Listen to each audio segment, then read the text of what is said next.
Էշմիածնի ընտրությունները կամ Վարշապատի ընտրությունները ցույց տվեցին, որ իշխանության էմոցիոնալ շանտաժն այլևս չի աշխատում։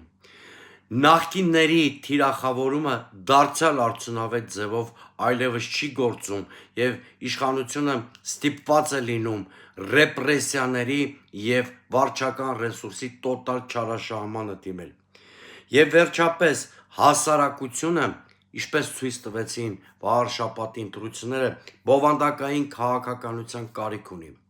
Սա վերաբերում է ոչ միայն իշխանությանը, որը սպառված է և այս առումով ոչինչ էլ չի կարող ներկայացնել մեր հասարակությանը, այլ հատկապես ընդդիմությանը։ Կունենանք հասարակությանը կոնսոլիդացնող արդյունավետ ծրագիր, ապագային միտված թեզեր,